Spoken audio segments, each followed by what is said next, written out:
Let's do chair cyclohexane first. There's a couple things to review there. And, the simple idea is having a substituent on cyclohexane and, orient yourself, and start with maybe the flat view of it, right? And so that's a good step there to see, that methyl group is up.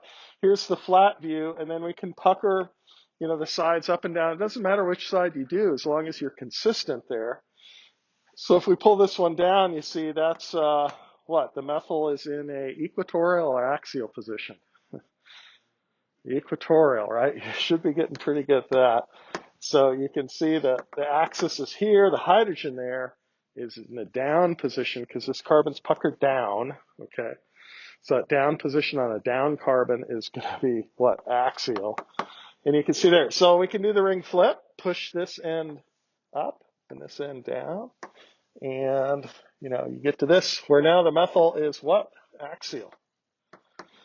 What about the equilibrium here? Which side's going to be favored, the left or the right? The left, right? Because that puts the methyl group in a less sterically encumbered position. The axial position, more sterically encumbered, has the two gauche interactions, and plus that methyl's closer to these two axial hydrogens. So, make sure you've made a connection physically with the models, right? Here's our methyl group equatorial position. If we flip over to the axial position, the axial equatorial positions all around the ring exchange position, and that has some consequences. This is closer to these diaxial hydrogens here. You can see the gauche interactions there and there, whereas they go away here, okay? It's anti-staggered over to there. All right, let's look at one here that's a little more complicated. And this is Decalin. We told you the common name for that. And it's a fused bicyclic ring where one hydrogen's up, one hydrogen's down there. You can look at the flat view of it, or you can just go right to the chair here. You see one chair is there, one chair is there. We'll see that structure in steroids here in a minute. That's trans-Decalin. And this is actually locked in this position. If you try to ring flip this, you've got some problems. And let's do it. Let's ring flip that. So just looking at this ring on the left here, what happens to the ring on the right side here? So now we've got this. And that is this ring here trying to accommodate these two hydrogens now in equatorial positions with the ring fusion coming off diaxial. If you do that with your models, you can't ring flip the transfused Decalin because this can't accommodate the ring size to be diaxial like that. Okay, so there's some limitations here. But what about the cis-fused Decalin, where the two hydrogens are up? Now, this is an advanced topic. I've never put this type of problem on the test. This one's a little hard to see. But I think going through it helps you review some of the concepts here and seeing, what the transfusion would look like and how that constrains actually these two rings. They're locked, we say, in the chair conformation that's shown here. But the cis one's a little bit different. Let's view this where we can see this cis fusion. So one of them you see is axial, one is equatorial as I've drawn it there. Okay. And now we can look at a different view of this, rotate around just a little bit. If we rotate this whole object by about 60 degrees and then look at it like this, it looks like we ring flipped this ring on the left, but actually we changed the position of where we're looking at the other ring there. It's actually the same thing. Here's our axial hydrogen. And let's keep track of that one, okay? So we've got that axial hydrogen there. Everybody see that? I just rotated that object around. It still has the two hydrogens, what, cis to each other? And the ring fusion carbons coming off that are still cis to each other. Okay. Yeah, and drawing these are a little tricky there. But let's focus on that circled hydrogen that we've got, what axial coming off this ring right here, okay? And let's try to flip this thing. So if we flip it, what will it look like now? Well, let's take this carbon down and this one up here. We'll get this view,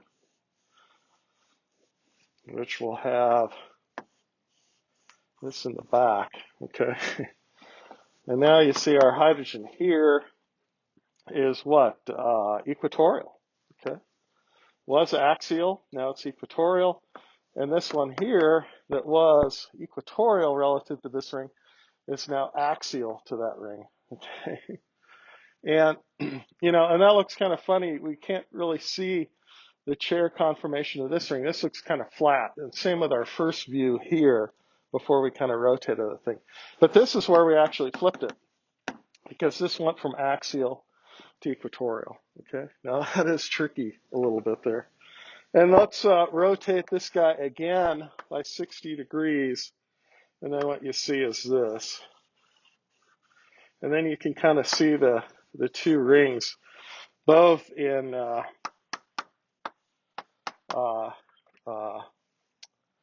both with the chairs readily available. And then that hydrogen right there is the one that's still equatorial relative to this ring here. And this one's that axial one that we started out equatorial relative to that ring. But you can see the two chairs easily there. So cis Decalin, the whole reason I'm pointing this out, is it is conformationally flexible. It can ring flip fine and go back to two nice chairs.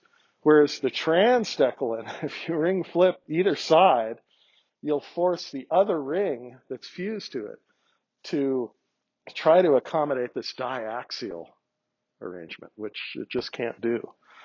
Physically, it's just not big enough. There's not enough distance in those bonds, we say. But anyway, this is an advanced topic. This is a tricky one. But if you can do that with your models and go through it, especially with the cis one, that can be a nice review for you to see that. Okay, so we'll see cyclohexanes all over the place, including the world's hardest material. Now, we think of organic compounds as, of course, being covalent, soft materials, low boiling points, low melting points. But ironically, if we extend the cyclohexane indefinitely through 3 dimensions, guess what? We create the world's what? Hardest material. And what is it? Girl's best friend? Diamond. Very good. Someone always does it. Okay, let's see if we can extend this here. Okay. I always mess up some of these. Oh, there they are. Okay, we got a few going there. Yeah, you get the idea. Keep doing that through 3-dimensional space there, and that is diamond. Okay, it's all carbon. It's carbon-based material. It is a mineral. It's mined out of the ground. Why is it so strong? Well, it's all carbon, covalently linked, right? sp3 hybridized, and it's this extended network of 3-dimensional space where you have in one dimension the cyclohexanes all fused like this, and then this dimension there's a whole other set here and a whole other set on this other face of the material, and it's kind of a neat extension of what we've been talking about. All right, let's go to the overhead here, Jashurin, and see what we need to do to finish off. Let's see, chapter 4. And they do have this redox idea here, oxidation, increasing the number of Z bonds or hydrogens. Oxidation, decrease the number of carbon-hydrogen bonds. So if you're adding oxygen to a molecule, that's oxidation. Z, oxygen is a typical Z one, but Z also can be what, nitrogen or halogens, or taking away hydrogens, okay? Reduction in OChem means decreasing the number of Z bonds, taking away oxygen, and or adding hydrogens, okay? Now, the inorganic definition of oxidation and reduction is what? Think of metals, right? If we take electrons away from a metal, we form cations. Okay, so that's loss of electrons is oxidation.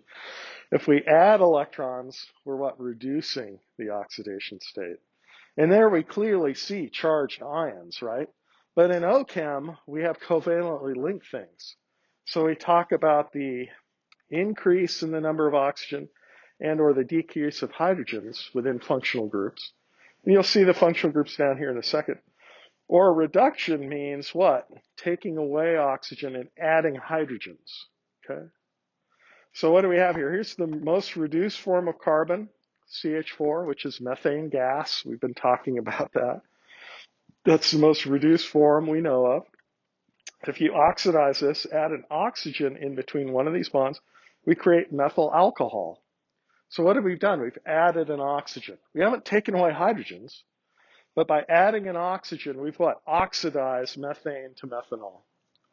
If we take away two hydrogens here and put the pi bond on there, that's formaldehyde.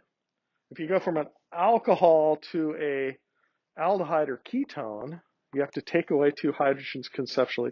That's also oxidation. So everything here going to the right is oxidation. Add another oxygen in between this carbon-hydrogen bond. That's a carboxylic acid now. There's two oxygens there. It's almost fully oxidized. We take away the last two hydrogens, then we get to the most oxidized form of carbon. That's the end of the road for carbon, by the way, CO2. Then it's a gas into the atmosphere. Is that it for carbon? If we oxidize carbon dioxide, combustion or whatever, metabolism, our bodies were exhaling more CO2, right? Is that the end of the road for CO2? No, what do plants do with CO2? They convert it back to reduced forms of carbon, sugars, okay? Plants make sugars from CO2. And then we eat those plants, whatever, and we reoxidize it back up. So carbon's actually in a cycle. It's constantly being oxidized and reduced. But we can keep track of that from these functional groups here. So we'll look at a couple functional groups and then say, well, which one is more oxidized or which one's more reduced. Now, this will have importance when we look at reactions later on. So don't worry about this concept too much right now. There is a hierarchy, though, of functional groups as far as which ones are more oxidized, which ones are reduced. So what's the most reduced form of functional groups we've been talking about? Alkanes, right? Okay. And then the more oxidized functional groups we've been talking about carboxylic acids. Is CO2 a functional group? Well, yeah, but it's just that simple molecule, right? The fully oxidized form of carbon. It's the most stable form of carbon also, by the way. So CO2, yeah, kind of the end of the road there. All right, alkane combustion. We talked about this briefly. We showed you this, even though we had the epic failure with the butane balloon, right? The gas blew out the torch and it didn't ignite. Yeah, we'll have to revisit that sometime. Butane makes a very large fireball when it's properly combusted anyway. But here's the alkanes, right? Methane, ethane, butane, and then some of the other ones here. Some of the branched ones too, showing you what's going on. Boiling points, very low if they're small, of course, or if they're more branched, they're a little bit lower. So like isobutane versus butane, look at that. So isobutane has a lower boiling point, right? And then the heat of combustion, what's this? Oh, this is in kilojoules per mole. I prefer kcals per mole. That's what most organic chemists think about. A calorie is the amount of heat needed to raise 1 gram of water 1 degree Celsius. So there's a physical connection there. Actually, the IUPAC, the SI unit is joules, not kcals. But it persists. Most organic chemists and biochemists use kilocalories. So what is this? The heat of combustion. When this combines with oxygen, it makes that much heat. And we can measure that accurately with bomb calorimetry. Okay? There's a combustion chamber. It's surrounded by a known amount of water. And we know the heat capacity of water. So we can measure the temperature of that amount of water after that material inside the bomb combusts. So it's a relatively simple experiment. And what you see, this can be very accurately done. Butane, the straight chain one, look, gives off a little more heat. It gives off 2 more kcals per mole, minus 688 versus minus 686 for isobutane. So actually, there's another factor here. The boiling point goes down with branching, and if it's branched, we say there's more like bonding. There's a methine carbon here with 3 carbons on it. That's actually more stable, okay? So it actually gives off less heat, okay? The less stable one is actually the straight chain one. The more stable one is the more branched one, so it gives off a little less heat.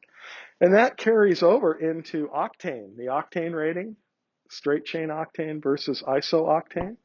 Isooctane has the lower boiling point, right? The higher octane rating, but it actually gives off less heat, less power. But because it combusts quicker, more efficiently, the engine overall runs more efficiently. So kind of some strange things to look at here. But what you also notice here, it's a tremendous amount of energy, 1,000 kcals per mole for hexane, and it's up around 1,200 kcals per mole for octane, right? This is a huge amount of energy. So the more carbons you have, the more energy you have generated. Why is that? Because there's more CO2 being formed. So let's balance a couple of those equations maybe here on the board. So yeah, it depends on what the formula is, how many carbons you've got there. Let's balance the simple one plus oxygen. You've done these before. I guess to fully balance it, we need to say the energy that's liberated here, right? So how do we balance this? Well, the carbons are already balanced. So always do carbon first. There's 1 there. Add it in if you need to. How many, and then always do hydrogen next. So there are ways to keep these straight. Hydrocarbon combustion equations are this way. Always balance the carbons first. We just have 1 carbon there, so 1 there. How many hydrogens over there? On the left, we got 4. So how many oxygens, or how many water molecules are we going to generate? 2, right? 2 times the 2 is the 4 there. 4. So we're balanced there. And always do the elements last. So the single element oxygen, leave that to the end. And so how many oxygens do we have here? 2, 3, 4. So how many do we need here? 2. Okay. So methane doesn't generate too much products here.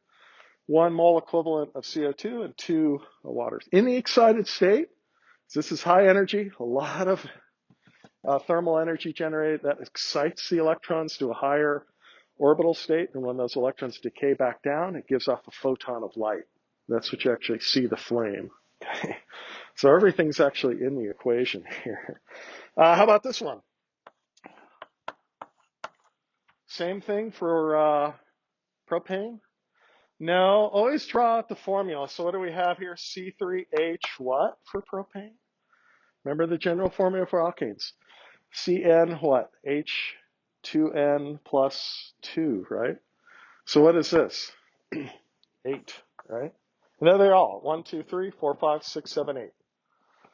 Everything goes back to the structure. Okay. When in doubt, examine the structure. There's good advice for you. Okay, so what are we going to? Still CO2 plus even more heat now. What do we balance first? Carbon. So 3 there. Everybody see why I put a 3 there? Because the empirical formula for butane is C3. So yeah, we're already generating more CO2, more heat. Okay. And then what? Do the hydrogens next. So what do we need here? We got 8 over there. So what do we need right here? We need 4.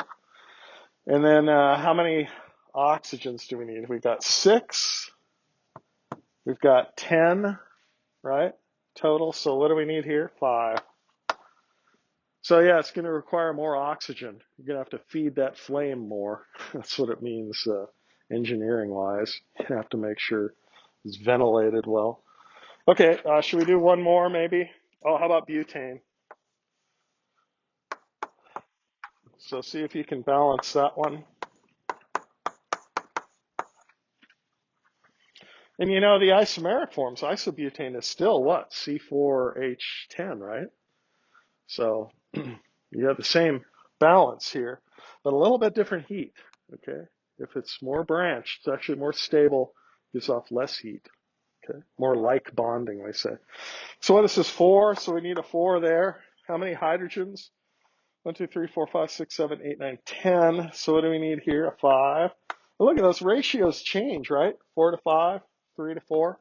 Actually, Lavoisier, the very famous French chemist, in the late 1700s, measured the relative amounts of water and CO2 coming off combustion, and from these ratios, he deduced what the empirical formulas were of different compounds.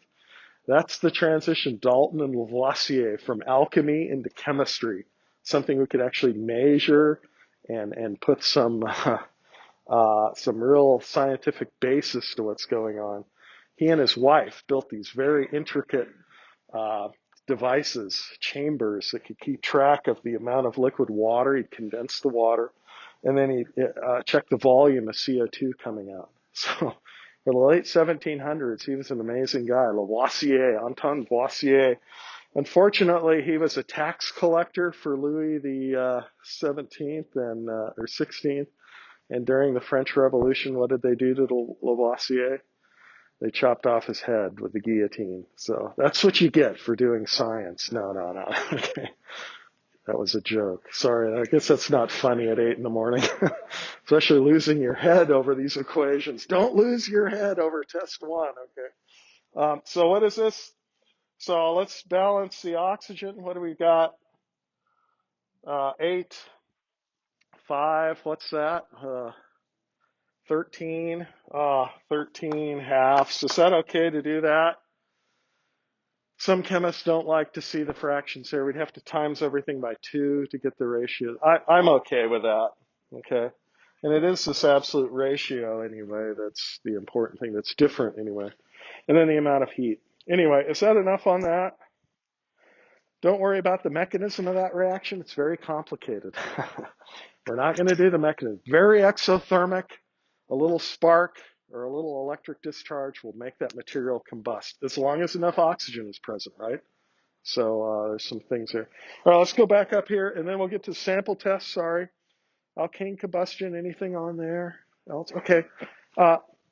Hydrocarbons, CH compounds, are in the lipid family of biological materials. This is why we study alkanes, not just for fuels, but acyl triglycerides are triesters. So, kind of review your functional groups here too, which was what, chapter 3. So glyceride, this is glycerol over here, and then there's esters of it. So these are esters now. Okay, there's no alcohol or carboxylic acid here. And the R group can be very long. Okay, 16, 18 carbons long. They're not soluble in water. They hang out in adipose tissue, specialized cells in the body, fat cells. Wax material, those are produced by different spots in your body, your ears, for example. Again, long chain esters here, not soluble in water. Fatty acids, if you form the conjugate base of this, the carboxylate salt, that's a soap material, forms those micelle vesicles that can solubilize grease and different dirt. Fatty acids can also have polyunsaturated positions or multiple alkenes. So there's another functional group, arachidonic acid, has 4 alkenes and 1 carboxylic acid. Upon injury, the body converts arachidonic acid into these molecules.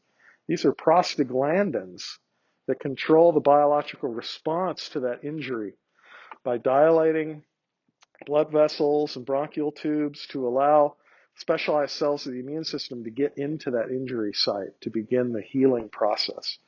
A lot of times the body overreacts and you get chronic inflammation, which can be a problem, pain and soreness, swelling, whatever. There are certain drugs, NSAIDs, non-steroidal anti-inflammatory agents, including aspirin, that control the production of prostaglandin. We'll say more about this pathway when we get into some of the other functional groups and what some of those drugs are. But you should be able to look at a molecule like that and identify what? The functional groups and something about the properties. Okay? So that's all we're expecting you to know now. Squalene, an amazing polyene molecule here, very nonpolar, is converted into cholesterol. Okay? Liver cells can do this. You produce a couple grams a day. And cholesterol is not just a bad molecule. It gets a bad rap because different diseases are correlated with high levels of serum cholesterol, right? Your LDLs and HDLs, you've probably heard about those tests. There's too much serum cholesterol in a bad form, which are what? The LDLs, the low density lipoproteins. That can lead to occlusions within small vesicles, especially around the heart, can lead to heart attacks and whatever. Okay, let's look at the lipid bilayer membrane then. We need to say something about where cholesterol is overall. Because actually in your body, you're only producing a small amount per day, and you get some from the diet as well. Most dietary cholesterol passes right through you, though. It's the stuff that's made in the liver and then packaged in the less water-soluble particles, the LDLs, that are a problem. The high-density lipoparticles actually are more soluble. They're smaller. They tend to go through the blood without a problem. It's the LDLs that are a problem. And they need to deliver cholesterol all around the body to go into the lipid bilayer membrane. So here we see the phosphatidylcholines, which are the main component of the lipid bilayer membrane. And this is the nonpolar long chain here. And this is the choline part, the charged part, which is on the outside of the cell and on the inside of the cell. And this is the barrier here, the interior of the membrane. And what are these little molecules right here? There's one right there and one right there. Oh, it's labeled for you. Cholesterol. There it is. Most cholesterol in the body is interstitial. It's inside the cell membrane. What does it do there? Here's a model of cholesterol. What do you see, first of all? My hand's holding the only polar group. It's one single alcohol, right? And then the rest of it's all hydrocarbon. It has the topology of being what? This kind of linear blob, which is nonpolar, okay? And it's about the same length of just 1/2 of the total distance across the membrane. So this polar group presides on the exterior up toward the part exposed to water. And then this is in the interior. Well, what does it do? It disrupts the packing forces of the phosphatidylcholines. If you did not have cholesterol in the membrane, it would solidify at room temperature. We'd all freeze up. Okay? This is part of the fluid mosaic model you've probably heard about in biology. To keep the lipid bilayer membrane fluid and mobile at room temperature, you need cholesterol. And it's quite a bit, quite a high percentage. I think it's 20%. So in your body, you have many hundreds of grams of cholesterol. Okay, luckily not in the serum, not in the blood, because it would precipitate out and cause clogging problem. But if it's in the membrane, in this interior, you see it helps balance that fluidity and keeping it mobile. So it has a very important function there that's kind of cool, I think. Anyway, enough on lipids. I'm doing too much here. Okay, make me stop. Yeah, okay. Let's go back to the sample test and see what we need to know there. I'll just kind of go through it briefly. If you want to stop on some specific ones, feel free. But I will go to the board in a second and do some of the harder problems, I think. And a couple of you have emailed me already, and so I'll help you out there. But if you're here live, feel free to chime in. And if you want to email me later, if you're watching the video, that's fine too. And of course, we have office hours tomorrow and recitation sections. So, take your questions to the TAs also tomorrow. But let's go through it here a little bit. So first page there. I don't know, a lot of definitions, a lot of things structure-wise. When in doubt, go back to the structure. Remember things like formal charge, hybridization. Draw those structures out if you need to. Use your scratch paper. Experiment with these type of problems. This first one there. Electropositive atoms, it's just the opposite of electronegative. Okay, they can readily lose electrons. So I think that's C there. Bond angles, yeah, that's just simple realization of hybridization, right? Knowing some of the structures. This azide anion, nothing organic there, but azide anion, you can count up electrons. Make sure you start with the neutral form of nitrogen in that case, which is 5 valence electrons, right? We're only showing valence electrons. So the 5 ones there, got to count them up, and then formal charges, right? So this nitrogen in the middle is plus charge, and then the ones on the ends with 2 lone pairs, that's the actual structure. And you're given the overall negative charge of azide, N3, okay? So there you just need to pile them up and make sure you count electrons, okay? And then you'll get to the right formal charge. MO theory, yeah, just the simple basic bonds. So make sure you know what a sigma bond looks like, which is this one, a sigma star where they're out of phase. and then a pi, and then a pi star. Okay, so those are the simple ones. Yeah, question. Yeah, we'll draw that one on the board, and we'll go through a couple more artwork things here in a second. Let me just go through this briefly. People ask about pKa's all the time. They want me to give them a big long list of all the ones they need to memorize. I'm not going to do that to you. I think that would be cruel and unusual punishment to make you memorize a bunch. But look at the structures and think about what the stability of the conjugate base is going to be, right? Carboxylic acid, that's one you know, 5, right? Alcohol also has an OH group, but that conjugate base is a negative charge just on a single oxygen, not on the 2 here. So this has resonance to stabilize that one more. But phenol is more acidic than a typical alcohol because it does have resonance stabilization. It's 10. Here's another one if you want to memorize phenol. Feel free. I won't require you to, but I think you look at the structure and the resulting conjugate base and see that D is a stronger acid than that one, okay? And then if it's just on a carbon, that resulting carbanion, it's not as stabilized as O minus, right? So always look at the structure. So you can rule out A and B there, I think. D is the correct answer there. Same thing down here. Select the weakest acid. Well, that would just be the hydrocarbon one. The carboxylic acid, the strongest one, and then the field effect with 3 fluorides lower that pKa even more. So again, I'm forcing you to look at the structures, and that kind of helps you keep track of it. And then definitions of methyls, methynes, whatever, that's fine. Same thing here for the pKs for the reaction indicated. Yeah, this K equilibrium constant is very large, right? It's 10 to the 4th power. So I showed you how to estimate there, and here I give them to you. Those are 2 I told you to memorize. Why did I give you those numbers on that one?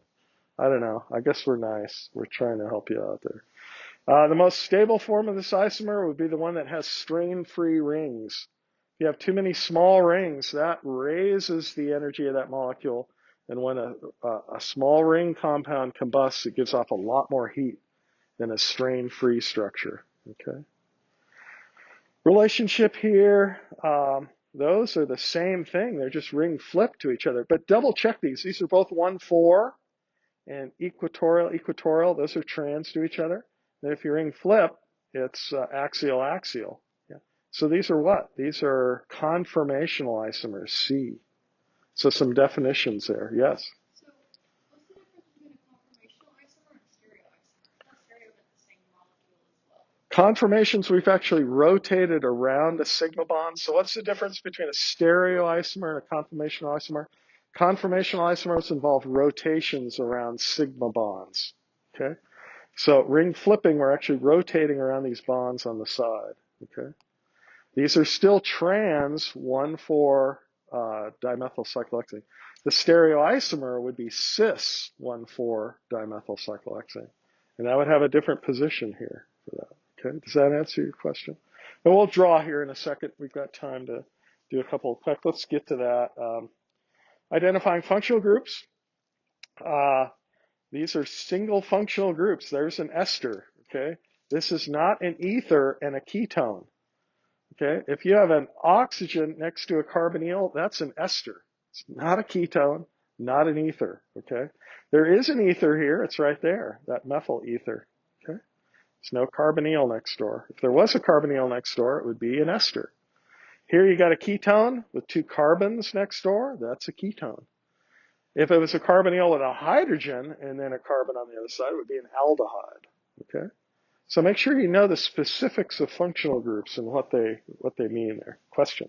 So if we had a question like this and there was a phenol, would we lose points for labeling it as a benzene and an alcohol? No. Yeah, phenol. Yeah, that's kind of a specialized alcohol. Yeah. We'll try to be lenient there, but if it's an ester and amide, there's definitely things there. All right, let's go to the board and do a couple of these. And I've got the worksheets too. Yeah, come over here, Joshua. Let's see. Which one do we want to do first? Oh, I like this one. 1,2-difluoroethane. You're told it has a significant dipole moment. Pretty large, okay? 2.5, in fact, right? This is problem 2. So this kind of combines this thing about polarity, polar covalent bonds, and what conformations. So it kind of combines a couple ideas here. Draw the low energy conformations here. Well, we have to look at some Newman projections. Put our eyeball right here, right? Remember what a Newman projection is. You're told you got to draw a couple Newman projections. That would be one Newman, right? Staggered. Maybe that's the low energy one. Let's see, we could rotate this guy around here. And now this one.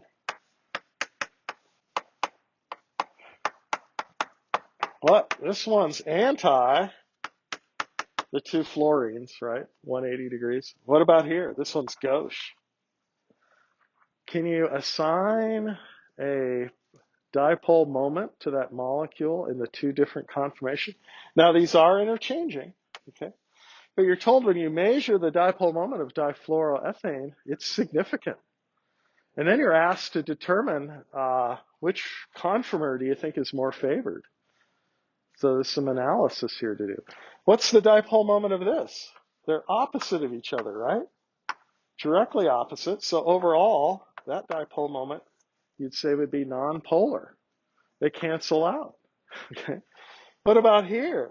The direction of these dipole moments are enforcing, right?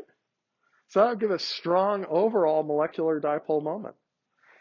Now, which one do you think is dominant, or which conformer do you think is responsible for this polarity? Well, it'd be the gauche one, mainly, okay? And so even though this might be minor, there's enough of it present at equilibrium to make it what? Significantly polar. It turns out this is the major one. It's like 60-40. It's not the sterics. Fluorines are pretty small, okay? It's actually a sigma-sigma star interaction you can look at. That's an advanced deal. But this one you need to recognize there's a significant dipole moment, and that contributes to the overall observed dipole moment for the molecule. Question on this one yet? Yeah, but the eclipse one would have higher energy with everything eclipsed. Okay? Yeah. Yeah, the staggered ones are the ones that most of the time they're at. So someone is asking about the eclipse conformation of this being even higher, and that would be true. Okay? But because it's eclipsed, that would be less percentage-wise the molecule. But yeah, you had to recognize something about this having a significant dipole moment. Because since it's drawn here, look, those cancel out too. Just looking at the drawing. Anyway, yeah, I don't want to spend too much time on this, but yeah, quick question on it.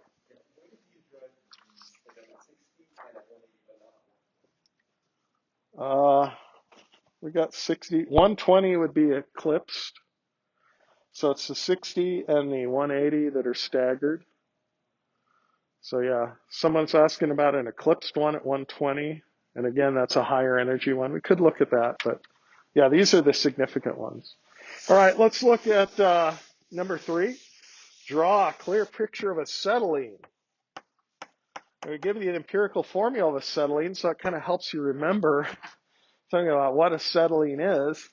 You know, you may not have memorized that common name, acetylene. What's acetylene? Oh, welder's gas, maybe, or what is that? Well, what type of bond are we going to have in acetylene?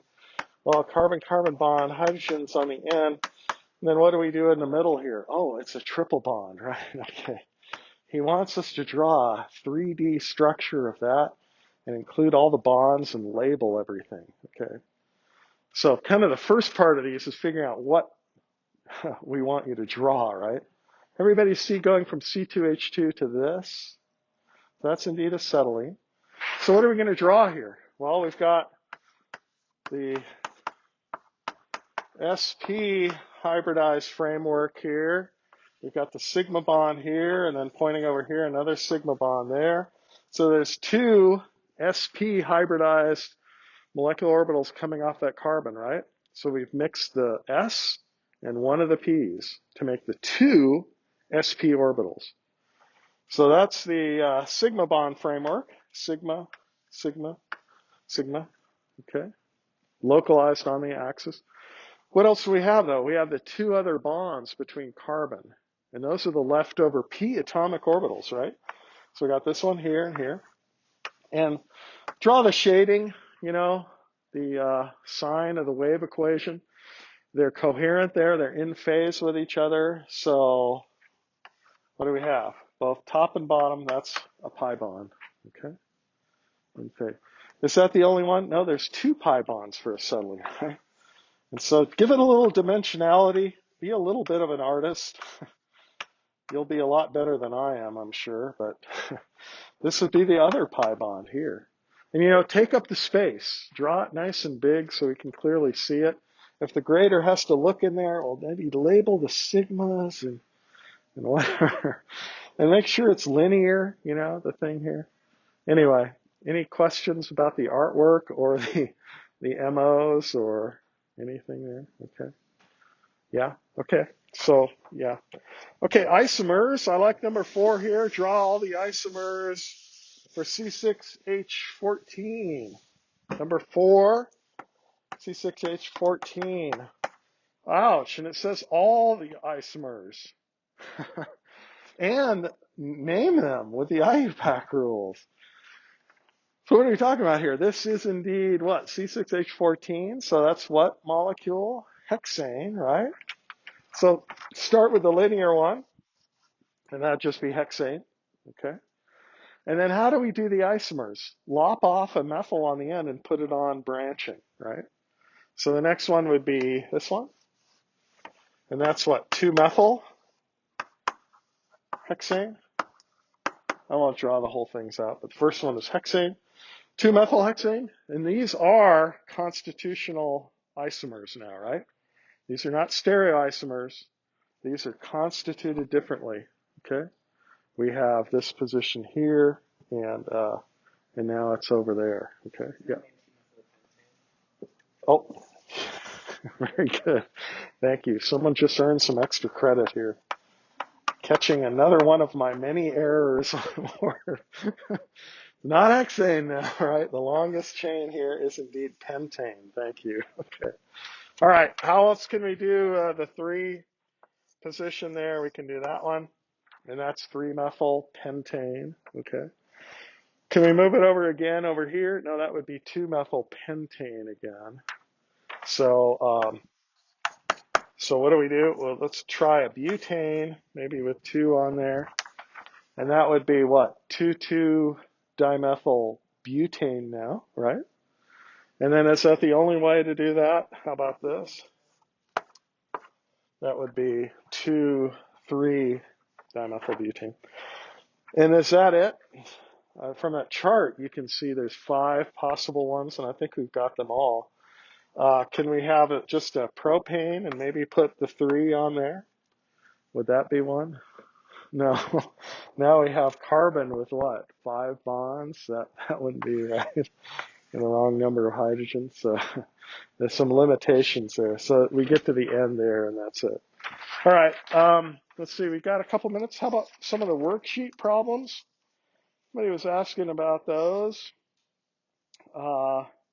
Anybody have one they'd like me to go over? Yes, please.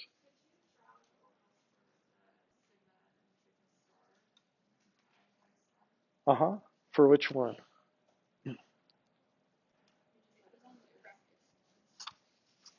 So, what's that? Okay, problem number 6, the multiple choice. Okay, yeah, let's look at number 6 here. Oh, okay, yeah, let's go back. Somebody's just asking about number 6 and drawing the orbitals. So yeah, what would the orbitals look like? So whatever the hybridization is, if we have carbon with that orbital coming in, there's 2 different ways we can do this. We can have them in phase with each other or out of phase. So if they come together in phase, we'd have this. And so that's on the axis there. So is that a sigma or a pi? That's clearly a sigma. And what would the sigma star look like? Well, that's where we'd flip one of these around, right? And we have carbon look like this now. And then make sure the phases are different there. So there's a node actually at that position, so that's no longer a sigma, but it's localized on the axis. It's still a sigma something, but being out of phase with an extra node there, and we call this what? Sigma star. Okay. And then same thing with the pi's. They come from key atomic orbitals. If we bring them together in phase, we have this arrangement. So we call that a pi, okay? And they actually can touch there, right? We have, that density above and below, but it's off the axis, right? There's actually a node right at that position for p's, right? So that's just one. What's the other one? If we bring them together out of phase, it'll look like this. They actually push back from each other. That would be out of phase, where there's an extra node here now, in addition to that node. So that would be what? The pi star, or the anti-bonding pi bond. Pi star. Yep. Okay. And the relative energies, this one's the lowest one, being sigma density. Then this one, okay? And the next one up is actually this, okay, because it is off the axis. It's a little bit lower in energy than this one, which is a super high energy one, the sigma star. So being able to draw those or recognize it. Notice this says nothing about what the hybridization here. At least you have to have sp2 or sp hybridization on the carbon to invoke a pi bond. But the sigmas can be from anything, sp3, sp2, sp, okay? So we could draw more there. Yeah, and we're out of time.